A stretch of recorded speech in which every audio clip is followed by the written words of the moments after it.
दोस्तों, आप सब ये न्यूज़ सुन ही रहे होंगे कि 2023 में एक ग्लोबल रिसेशन की उम्मीद है।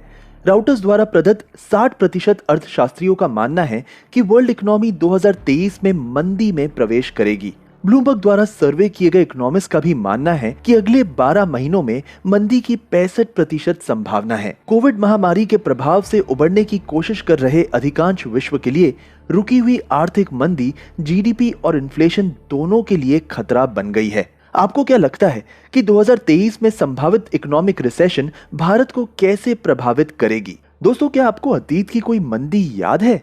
यदि हाँ, तो आर्थिक मंदी का आप पर क्या प्रभाव पड़ा और आपने इससे कैसे ओवरकम किया? आप अपना एक्सपीरियंस हमारे साथ जरूर शेयर करें। तो आइए गहराई से जानें कि 2023 में आर्थिक मंदी का भारत पर क्या असर पड़ेगा। सबसे पहले आइए देखें कि मंदी या इंग्लिश में रिसेशन क्या है। एक मंदी को एक देश या पूरे विश्व के लिए आर्थिक गिरावट की अवधि के रूप में डिफाइन किया जा सकता है। आर्थिक रूप से 3 महीने की अवधि को तिमाही कहा जाता है। अगर इस तरह लगातार 2 तिमाहियों में जीडीपी में गिरावट आती है तो इसे इकोनॉमिक कोलैप्स या मंदी कहा जा सकता है। आर्थिक मंदी के इस दौर में देश में बिजनेस एक्टिविटीज और प्रोडक्शन कम हो जाता है और देश की इकोनॉमिक ग्रोथ नीचे चली जाती है। हर देश को आर्थिक मंदी के दौर में घरों की माली हालत खराब होने से लेकर शेयर बाजार में गिरावट तक कई मुश्किलों का सामना करना पड़ता है। गहराई से देखें तो कोविड महामारी वो थी जिसने वैश्विक अर्थव्यवस्था को कड़ी टक्कर दी। रशिया यूक्रेन वॉर तब हो रहा था जब अर्थव्यवस्था ठीक होने के लिए संघर्ष कर रही थी। अधिकांश देशों के लिए ये एक और बड़ा झटका बन गया। ऐसे 2 फाइनेंशियल क्राइसिस के बाद उम्मीद की जा रही है कि 2023 में वैश्विक अर्थव्यवस्था मंदी की ओर रुख कर लेगी। माना जा रहा है कि भारत भी आने वाली मंदी से अछूता नहीं है। मतलब साफ है कि इंडिया भी इसके खतरे में है। दुनिया भर में विशेष रूप से एडवांस इकोनॉमीज में बढ़ती इन्फ्लेशन के दबावों के एक दृश्य को ऐसी मंदी पैदा करने वाला कहा जाता है। तो ये स्पष्ट करते हुए दुनिया की सबसे बड़ी अर्थव्यवस्थाओं अमेरिका और यूरोप के संकेत वैश्विक मंदी की संभावना की ओर इशारा करते हैं। इस वर्ष के पहले 6 महीनों में अमेरिकी अर्थव्यवस्था नकारात्मक क्षेत्र में गिर गई। यूएस जीडीपी जनवरी मार्च 2022 में -1.6% और बाद की तिमाही अप्रैल जून में -0.6% तक अनुबंधित हुई। टेक्निकली बोलूं तो दोस्तों, जैसा कि मैंने पहले कहा, एक अर्थव्यवस्था मंदी में है अगर ये लगातार 2 तिमाहियों या 6 महीनों के लिए गिरावट में आती है। इसलिए अमेरिकी अर्थव्यवस्था पहले से ही मंदी की अवस्था में है। यूरोप में स्थिति भी अलग नहीं है। सितंबर में यूरोपीय देशों में इन्फ्लेशन 10% से अधिक के रिकॉर्ड उच्च स्तर पर पहुंचने का अनुमान लगाया गया था। इस तरह देशों की अर्थव्यवस्था में गिरावट और इन्फ्लेशन में वृद्धि से इंटरेस्ट रेट्स में लगातार बढ़ोतरी होगी और अगर फंड की लागत बढ़ती है तो इसका सीधा असर आर्थिक विकास पर पड़ेगा। आजादी के बाद से भारत ने 4 मंदी का अनुभव किया है। भारतीय रिजर्व बैंक की रिपोर्ट के अनुसार भारत में 1958, 1966, 1973 और 1980 में मंदी आई और 1957 एग्रीकल्चर के लिए एक कठिन वक्त था। लो मॉनसून रेनफॉल ने एग्रीकल्चर प्रोडक्शन पर प्रतिकूल प्रभाव डाला और कीमतों में बढ़ोतरी का कारण बना। ये 1958 के इकोनॉमिक डिप्रेशन का कारण था।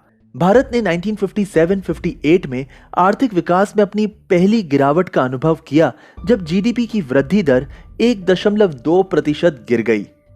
साथ ही 1966-67 में 2 गंभीर सूखे ड्रॉट्स ने भी भारतीय आर्थिक व्यवस्था को पीछे धकेल दिया। फाइनेंशियल ईयर 1965-66 में भारत की आर्थिक वृद्धि -3.66% दर्ज की गई और नकारात्मक में चली गई। दुनिया ने अपना पहला एनर्जी क्राइसिस तब देखा जब Organization of Arab Petroleum Exporting Countries ने योम किपुर युद्ध में इसराइल का समर्थन करने वाले देशों को लक्षित करने वाले तेल प्रतिबंध की घोषणा की। इस ऊर्जा संकट के बाद फाइनेंशियल ईयर 1972-73 में भारत की अर्थव्यवस्था में 0.32% की गिरावट आई। उसके बाद 1979-80 में दुनिया को दूसरा तेल संकट का सामना करना पड़ा। ईरानियन रेवोल्यूशन के चलते तेल उत्पादन में कमी आई और तेल की कीमतों में बढ़ोतरी हुई। इसके बाद ईरान इराक युद्ध हुआ जिसने तेल उत्पादन में कटौती की और कीमतें बढ़ा दी। ये 1980 में भारत के इकोनॉमिक डिप्रेशन का कारण था। लेकिन दोस्तों 2023 में भारत के लिए स्थिति थोड़ी अलग है। ग्लोबल एक्सपर्ट्स की राय है कि भारत में सीवियर इकोनॉमिक रिसेशन की आशंका नहीं है। मूडीज एनालिटिक्स की नई एपीएसी आउटलुक रिपोर्ट के अनुसार भारत में आर्थिक मंदी के बजाय अर्थव्यवस्था के धीमे होने की संभावना है।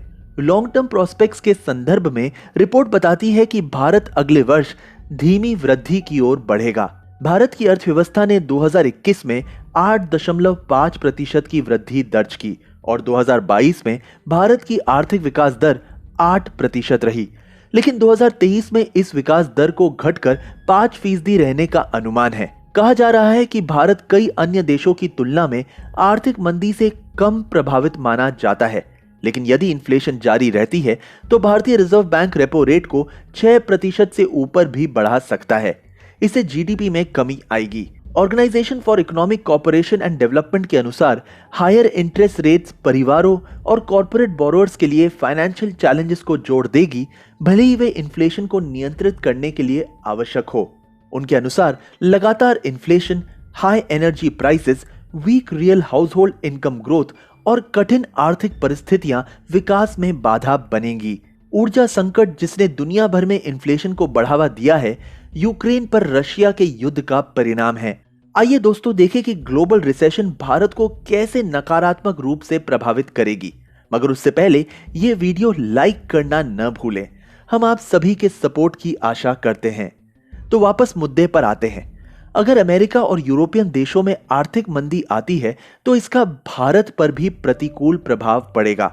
इसका एक मुख्य कारण यह भी है कि अमेरिका भारत से सबसे अधिक एक्सपोर्ट करने वाला देश है।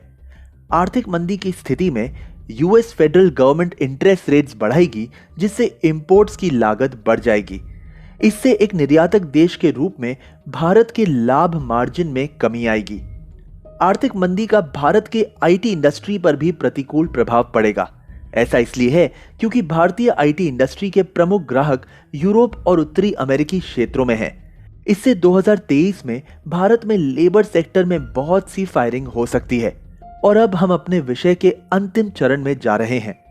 ग्लोबल इकोनॉमिक रिसेशन के प्रभावों को कम करने के लिए भारत जिन चीजों को लागू करने पर विचार कर रहा है वे हैं एग्रीकल्चर, मैन्युफैक्चरिंग और सर्विस सेक्टर में उन्नति। एक और चीज जो अमेरिका और यूरोप के तंग आर्थिक माहौल में जाने पर भी भारत की अर्थव्यवस्था को सहारा दे सकती है, वो है रशिया के साथ भारत का दोस्ताना संबंध और रशिया से भारत तक का सप्लाई चेन का होना।